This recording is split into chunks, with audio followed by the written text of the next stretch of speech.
तो राम के लिए इस सनक और राम मंदिर को लेकर चल रहे इस उन्माद के बारे में आप क्या कहेंगे, जिसका अब उद्घाटन होने जा रहा है? आप इसे कैसे देखते हैं? क्या ये सब सही है? मुझे नहीं पता, मैं इन शब्दों का इस्तेमाल नहीं करूंगा। ये बहुत ही कठोर शब्द हैं, सनक, उन्माद, ये सब, क्योंकि 7-8 हजार साल बाद भी अगर कोई प्रेरणा बना हुआ है तो उनमें कोई बात तो जरूर होगी। एक या दो लोगों के लिए नहीं। For millions and millions of people, if someone has to be an inspiration after thousands of years, लाखों करोड़ों लोगों के लिए अगर कोई हजारों साल बाद भी प्रेरणा बना हुआ है तो कुछ तो जरूर होगा।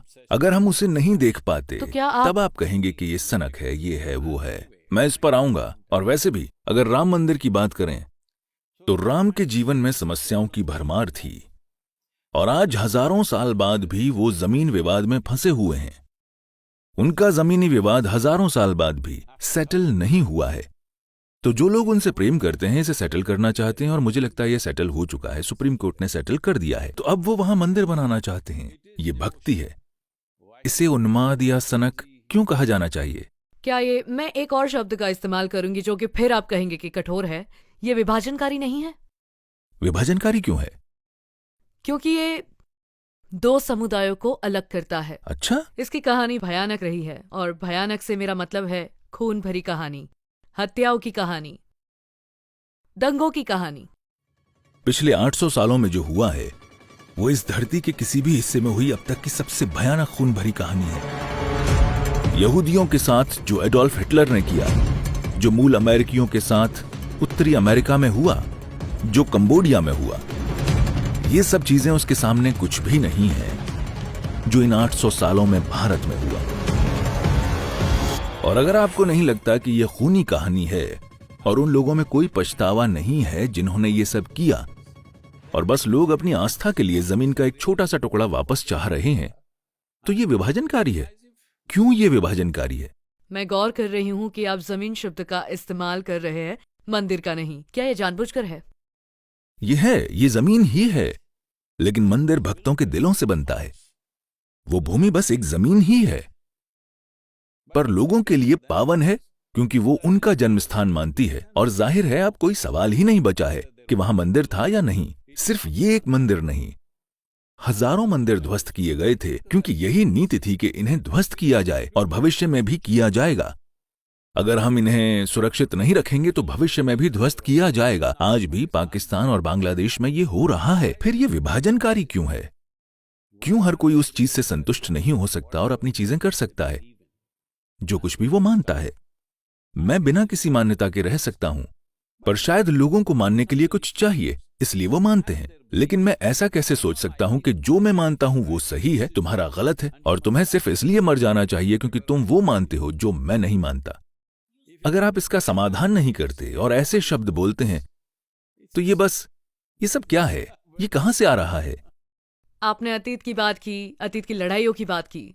क्या दूसरी गलती करने से पहली ठीक हो जाएगी? देखिए, कोई दूसरी गलती नहीं हो रही है, बस एक निवेदन है।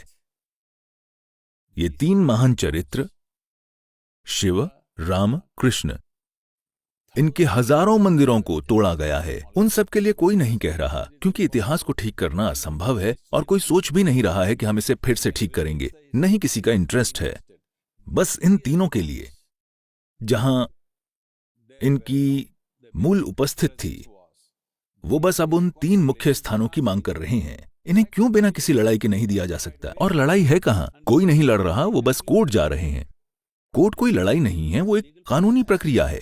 आप कानूनी प्रक्रिया को लड़ाई क्यों कह रहे हैं? आपने जीवन में कभी प्रार्थना नहीं की या मंदिर नहीं गए, या गए तो कब से जाना बंद कर दिया? और क्या आपने शास्त्र पढ़े हैं? मैंने बिल्कुल शास्त्र नहीं पढ़े हैं।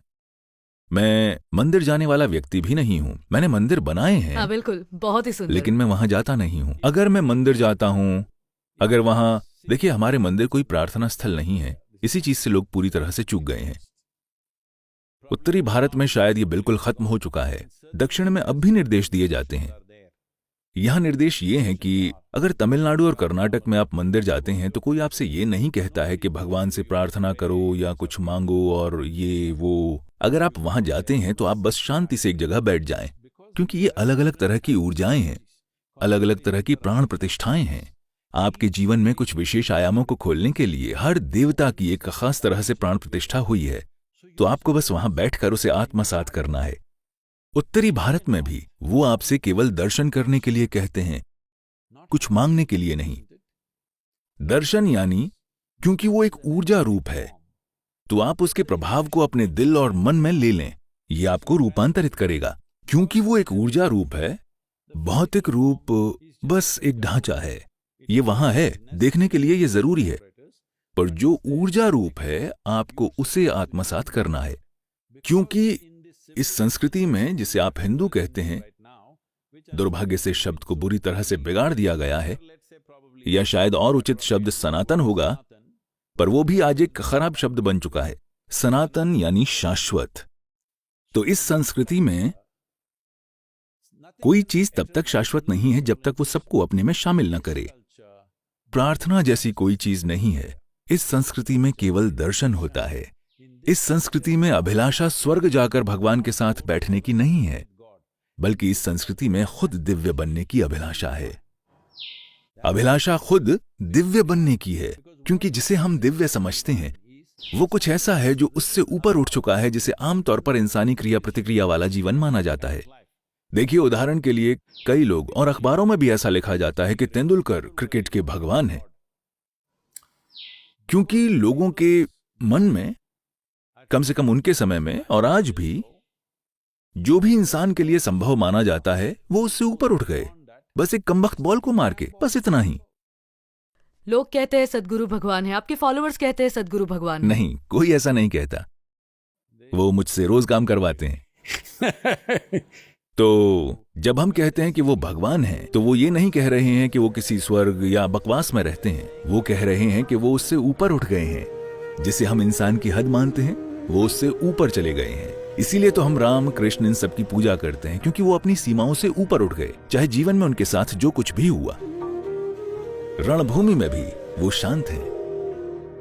रणभूमि में भी वो मजाक कर रहे हैं, तो हम उन्हें नमन करते हैं। जब हर कोई जीवन और मृत्यु से भयभीत है, तो जो उनसे ऊपर हैं, हम उन्हें नमन करते हैं। अब भी मान लीजिए भारतीय सेना में कोई मेजर या कर्नल या कोई भी, गोलियों की बौछार के बीच भी वो धैर्यवान है, तो हर कोई उसकी पूजा करेगा, क्योंकि एक तरह से वो ऊपर उठ चुका है।